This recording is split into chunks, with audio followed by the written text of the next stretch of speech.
They don't want you to know about semen retention, guys. They don't want you to know about it. That's why it's not taught. That's why you're having to learn this now in life. But I'll share some information that I've been gleaning. Today's day 250 of my semen retention streak as I'm making this video. And I'm noticing some pretty dramatic benefits and changes in my life wielding my semen retention energy on this crazy long streak. And I've come to the conclusion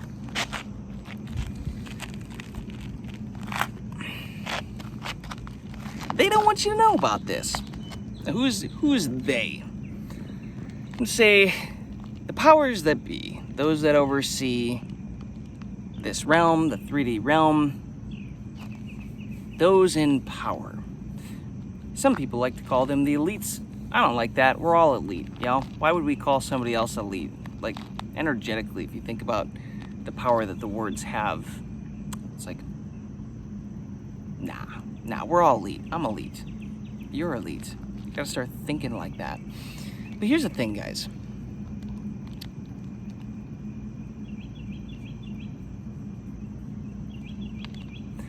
I have spent many years learning Dr. Joe Dispenza's work and Neville Goddard's work, using semen retention on and off until this streak where I've just gone all in on it.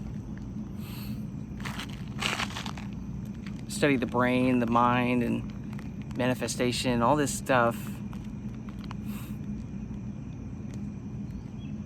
I've come to the conclusion that it's probably not beneficial to have every man in the world on semen retention if you're trying to make sure that they do what you want them to do. You know? What's easier to control? A city of depleted coomers? Men are all depleted and they'll do whatever you say, low testosterone, they don't question anything, and they don't have much energy, and they just kind of do what they're told, okay?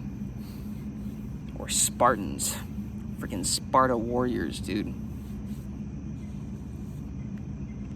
There's stories of the Spartans, like, before battles and everything, like, not being allowed to have sex, not sleeping with their women, saving up their sexual energy because they know that they need it for battle, right? Being aware of this.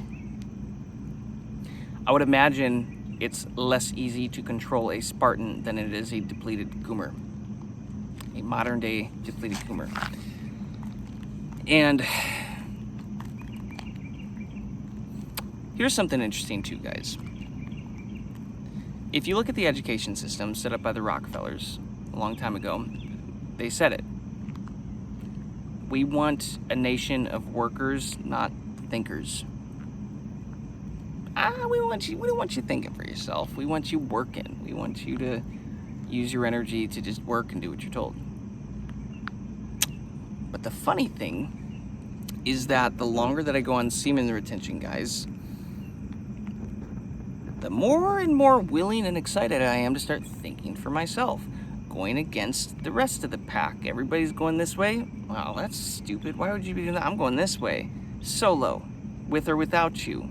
The fish are all swimming downstream. Oh, this is pretty gay. Why are you all going this direction? This doesn't make any sense. I'm gonna go upstream. And I'm caring very little, guys, what other people think, if I look crazy, if I look stupid.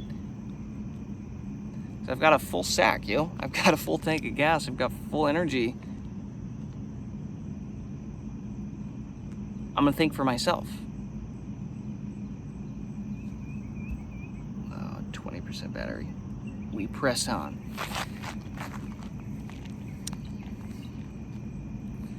And I'm convinced the most successful men in the world have used this to get to the top.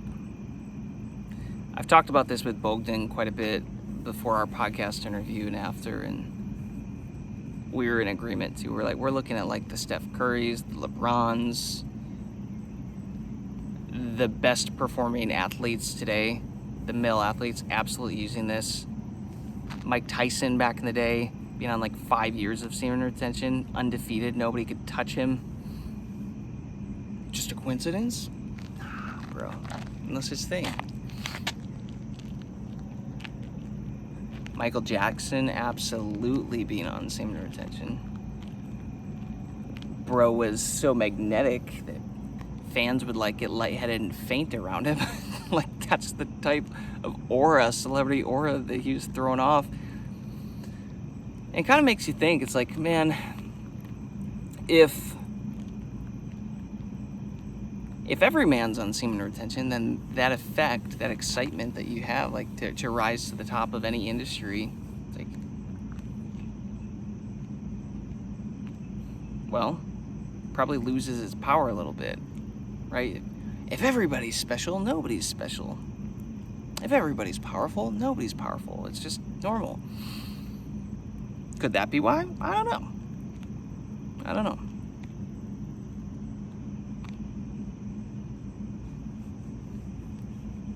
But it's about time we start talking about this as men and sharing this, because I don't know about you guys, but I wasn't born and raised on this. I didn't know this shit. I had to learn this the hard way. Go through enough BS and rock bottom moments and drain myself, and so I finally realized, shit, I gotta get my shit together. Oh, I can do all the physical stuff right, but if I have no energy behind it to fuel it, then it doesn't really work. So I should probably address that, which is, in my eyes, the source cause of a lot of stuff. Not a lot of stuff, everything. It's like the source cause, the energy behind it. So if you, as a man, if you want to level up, guys, if you want to rise to the top of your industry, of your dream life, of your dream career, guess what? If you're dreaming that big, you're probably going to need more energy than the guy that isn't dreaming that big. And if that's the case, I would encourage you to lock the F in on semen retention, because if you're like me, you got a big dream, big thing you want to do, that destination might be a little bit further away than, you know, your dream destination. It might look further away than what somebody else's dream destination is, that might not require as much energy or speed, right? Because if you're really dreaming big, guys, and like you're going big with your purpose and your plan for your life, it's not even that you just need enough energy to get there. It's you need enough energy to get there in good timing so that you can really enjoy it in this lifetime. You need like upgrade the vehicle. Get that Bugatti, man. Get that fast vehicle. Upgrade that little crop duster airplane to a freaking Jetstream, you know? And that to me is what semen retention is doing, is putting you in a vehicle that you can actually get there.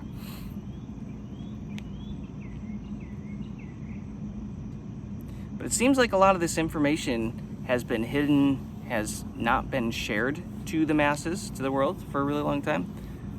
But it now does seem like something has shifted, and this is resurfacing, and more men are waking up and they're like, oh shit, this is real, bro. Like this is a game changer. Why was I never taught this? Why was I instead thrown corn and OnlyFans and taught that stuff is normal? How, guys, how is that considered normal in culture? And semen retention is still like, ooh, this is weird. You know, I can't believe you're talking about this. You can't believe I'm talking about this, but everybody's off here jacking off to corn, and all these chicks are hoeing themselves out on OnlyFans, and that's normal? You're telling me that's normal? That's normal. But this is extreme. But semen retention is extreme. Guys, that's a joke. It's literal bullshit.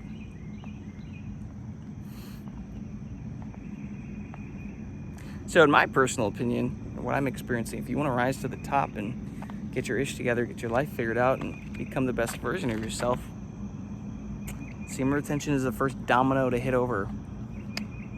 Knock that thing over. and it just leads to more and more things happening in your life. It's a chain reaction that sets off a lot of really cool stuff. But again, it would seem like the Rockefeller education system, wanting a nation of thinkers, or of workers, not thinkers, wouldn't really be incentivized to teach about this stuff.